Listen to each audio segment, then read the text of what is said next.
African immigrants fail miserably in business abroad. And the question is, why? Hi, today's video is directed at African immigrants in Canada, the US, the UK, and all of Europe. We are all in the same WhatsApp group. As an immigrant myself, I understand the frenzy to get a job immediately, to start making some money, to at least pay those bills that just won't stop. Not to talk of the black tax bills that come from our home country. We need to work and fast. And a job is great, but a business is even better.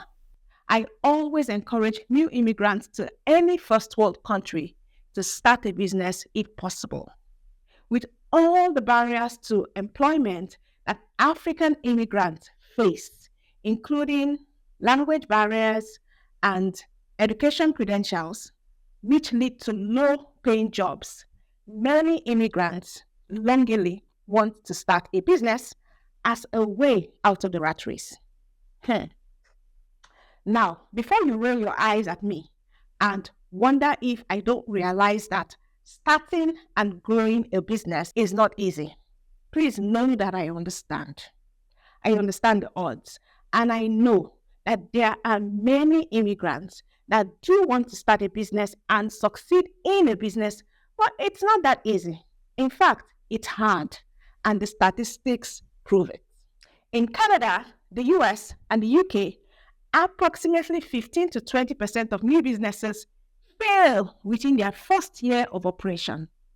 By the end of the second year, probably 30% of new businesses have failed. And by the end of the fifth year, about 50% of these businesses have closed their doors. These are startling statistics. This alone will discourage a fair share of people from even starting. Truth is, the graveyard of entrepreneurs is filled with businesses that did not make it. And sadly, African immigrant businesses make up a chunk of these statistics, buried in those graveyards with so many skills and knowledge. And if this is true, then what is the point of this video? I probably didn't think this through. But anyway, let's address the elephant in the room. A chunk of these failures in these statistics belong to African immigrant businesses. And with Africans being so industrious and all, why do many African immigrants fail in business and have to go back to becoming employees?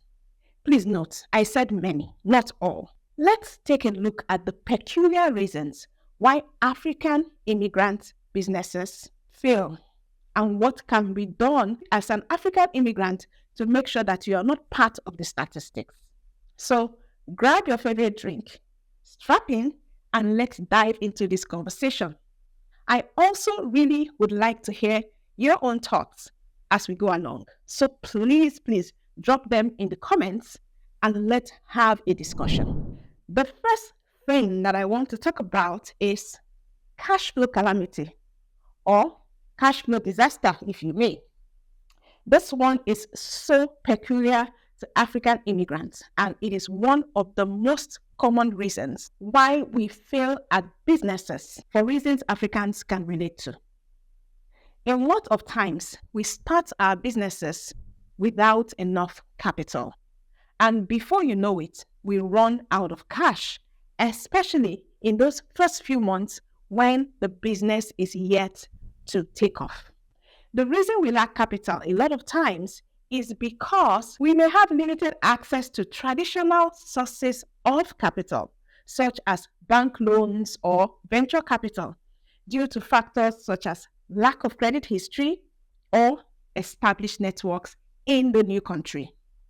This can make it difficult to secure the funding needed to start or even expand a business. Even those who manage to get the capital to start a business still run out of cash because we usually underestimate expenses or we overestimate revenue, leading to cash flow shortages. Cash flow problems also come about because of wrong pricing. And that is pricing the product or services too low because we are desperate to break even and gain ground in the market. And this leads to the second reason, which is a lack of differentiation, which comes from starting saturated businesses without a unique selling proposition. Now, tell me if you haven't noticed. An African immigrant opens a hair salon or a nail salon or even an African store on a street, or they'll start a catering business or even start baking, and they're doing fairly well. And within 5 minutes, there are 15 other similar businesses on that street started by other African immigrants. This is both brick and non-brick businesses. And what do you think is the way that they differentiate themselves and try to get customers? Yes, you guessed it. By cutting price and offering ridiculous discounts. And before you know it, it becomes a price war. And who enjoys? The customer, of course. And who suffers? The businesses. And because price wars are not sustainable, very soon the businesses will have to close down. So am I saying we can't start a similar business to someone else in close proximity? I didn't say that. You very much can. What I'm saying is you just need to stand out, offer something unique, or provide a superior value proposition to attract customers. Without a clear USP or differentiation strategy, your business may struggle, resulting in difficulties attracting customers and gaining any market share. To overcome this challenge, African immigrants should focus on identifying and capitalizing on their unique strengths, experiences, and even cultural insights. This may involve things like niche market targeting, personalized customer experiences, or leveraging cultural heritage as a point of differentiation. We find that African immigrants like to follow this age-old advice: build a business around your passion. Well, while passion can be a driving force for entrepreneurship, it's not always enough to guarantee success. Many African immigrants follow their passions. They follow their passions blindly and do not conduct thorough market research to validate the demand for their offering in their new country. Without understanding the market needs and preferences, they might struggle to attract customers and generate revenue. The business landscape in a new country may differ significantly from what we are familiar with in our home countries. So there is a need to check whether that passion of yours has a market in that new country of yours. Failure to do so can hinder the long-term viability of any business you start, based simply because it's your passion. And that brings us to number 4, which has to do with regulations and laws.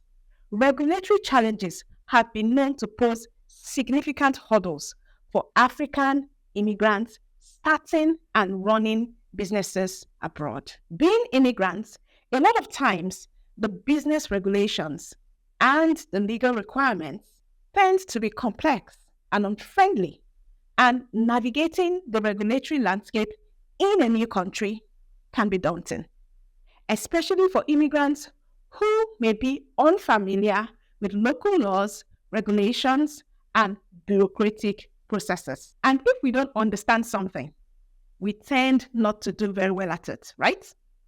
In some countries, African immigrants may face additional regulatory hurdles because of their immigration status. Some countries impose restrictions on immigrants starting businesses, or they require specific visas or permits for self-employment. Navigating these immigration-related regulations can be complicated and time-consuming, delaying the launch and growth of immigrant-owned businesses. This is one time when we African immigrants need to explore opportunities for collaboration and partnerships. Someone who understands regulations and legal matters partners with someone who is great in sales and systems and marketing. And such partnerships can help mitigate risk and enhance the chances of success in the competitive business landscape that is abroad. I am tempted to mention businesses that would be very easy and suitable for African immigrants abroad. But I may have to leave that for another video. If this is a topic you would like us to talk about, please leave a comment below. And if there are enough of us, I will make that video and we can rub minds on that topic. Okay? Now, moving on. Some African immigrant businesses fail because of family and community pressure. This one is funny. Picture this. A new African immigrant landed abroad and seeing the opportunities wants to do business. He joyfully informs his family back home, expecting them to be as excited as he is. But they are not. Family members back home and even family members abroad sometimes discourage us from starting businesses. And I think it's because they don't believe that we can succeed. I guess considering all the usual challenges of starting and running businesses added to being an immigrant. So while we may want to start businesses, the pressure to send money back home may force us to stay at a stable job rather than chasing unstable business opportunities. This has discouraged many immigrants from taking the financial risk to invest in their business ventures. We talked about just 5 of the most common reasons why I think African immigrant businesses fail abroad. What do you think I missed out? What has been your experience or the experience of someone you know in this regard? Leave your comments and let's all learn and grow together. Now, before you go, I just want to leave you with this thought. It doesn't matter where you're from. What matters is where you are going to. Remember, every setback is just a setup for a comeback. Let's flip the script on these statistics. Let's rewrite the narrative. Let's show the world what we're made of. Knowledge, my friends, is power. So to all my African brothers and sisters out there, hustling, striving, and chasing your dreams, I see you. I believe in you. And together, we're unstoppable.